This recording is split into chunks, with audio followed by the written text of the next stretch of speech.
This is problem 2-27, it's on page 31. The resultant FR of the two forces acting on the log is to be directed along the positive x-axis and have a magnitude of 10 kilonewtons. Determine the angle theta of the cable attached to B such that the magnitude of force FB in this cable is minimum. What is the magnitude of the force in each cable for this situation? Well, let me draw some of the given information for you. Essentially, there are two tractors trying to pull a log. So here's the log. And there's a tractor pulling off in one direction and another tractor pulling in another direction. So tractor A, tractor B applying force A and force B. The horizontal axis, the x-axis, is directed off to the right in the direction we're trying to pull the log, and then y is of course up. They haven't given us the magnitude of FA or FB, but they have told us the angle of FA is at 30 degrees, and then we're supposed to find an angle here such that we minimize FB. Now, one thing they did tell us is that the resultant, which of course is equal to FA plus FB, must be 10 kilonewtons along the x-axis, the positive x-axis. So 10I kilonewtons needs to be the sum of FA and FB. So essentially, with this given information, we're supposed to find theta such that FB is minimized, and then of course calculate the magnitudes of FA and FB, the forces in the two chains, I'm sure, that are connected to that log.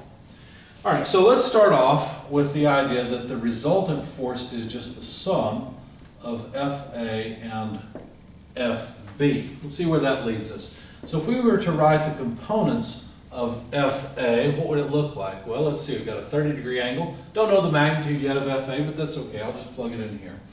It would have a component along the x-axis equal to cosine of 30 degrees in the I direction and sine 30 degrees in the j direction, right? That would be the way that the vector breaks down. Cosine 30 on this side, sine 30 on that side. And of course I've run out of space here, let me just add it at the bottom. We'd have FB would have a piece that is cosine of theta in the I direction minus sine of theta in the j direction, because remember FB has a component downward away from the positive y-axis. All right, so what if we were to say, well, we know the left-hand side, right? The left-hand side is simply 10I, and on the right-hand side then, we could collect together all the I terms, FA cos 30 degrees plus FB cos theta,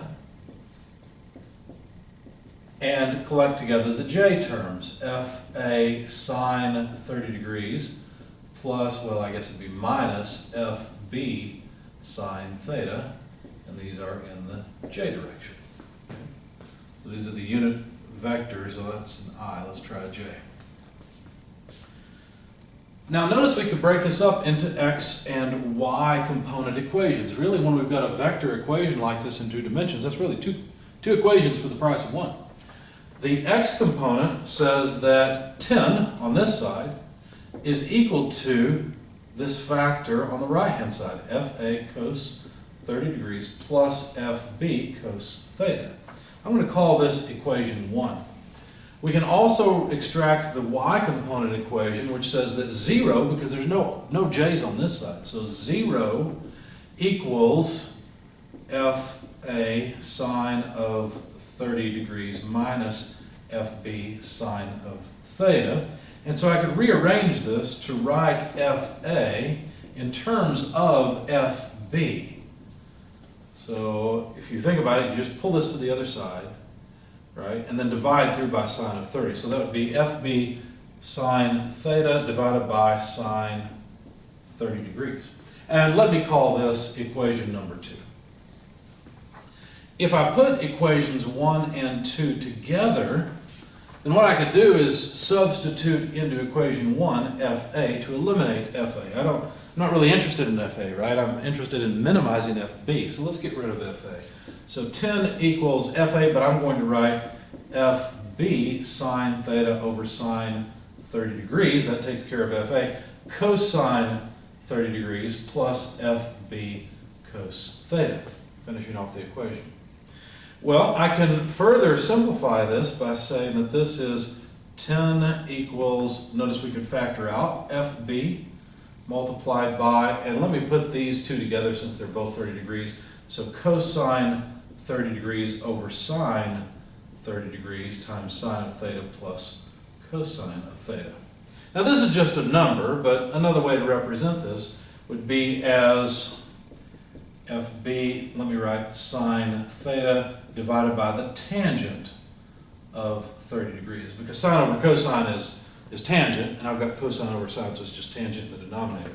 And then plus cosine of theta. Now, if I take this and say, you know, what I really care about, though, is FB, and I solve for it, then I'll basically take 10 and divide it by this term. So that would be 10 divided by sine theta by tangent 30 degrees plus cosine theta. So it's this term in the denominator that determines how big FB becomes. As a matter of fact, what I'd like to do is make this term as large as possible, because then I'd be dividing 10 by a larger number that would make FB smaller. So if you were to plot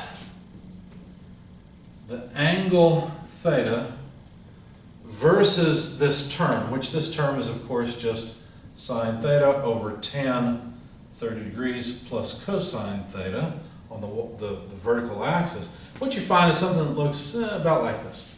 It has a peak right here at 60 degrees. I plotted it in Excel. You can plot it on a graphing calculator, however you want to do it. And that peak came out to just numerically 2. So that was the biggest I could make it. Now, if you understand calculus, you could actually take this term, you could differentiate it, right? And set it equal to 0 to find a maximum or a minimum, then differentiate it again and look at whether it's curve up, curve down. That would tell you whether it's a maximum or minimum. You would find it's a maximum. You would find the maximum value you can get out of it is 2. And then you get that value at theta equal to 60 degrees. So the smallest I can make FB is basically 10 divided by 2. Well, that's easy. 10 kilonewtons, which is, I dropped my units, divided by 2 is just 5 kilonewtons. So I've found an appropriate magnitude for FB. It's 5 kilonewtons at an angle of 60 degrees. The last question to answer is, what's the magnitude of FA? Well, I guess we know the resultant. Yeah, so the last question is to find, let's see, we got that and that, we got FB. The last thing to do is to find FA, but we've got an equation here to do that. It's equation number 2. Let me get rid of some of this. And we will continue with equation 2 up here. So FA is equal to FB, but we know FB is 5 kilonewtons, multiplied by sine of theta, but we know theta is 60 degrees, divided by sine of 30 degrees. So you plug all this into your calculator, and what you'll find is that FA is 8.66 kilonewtons. So now we know the magnitude of FA and FB. We can point our tractors in the right direction, make sure that the chain is rated for the loads we expect to impart, and I guess pull the log out of the woods.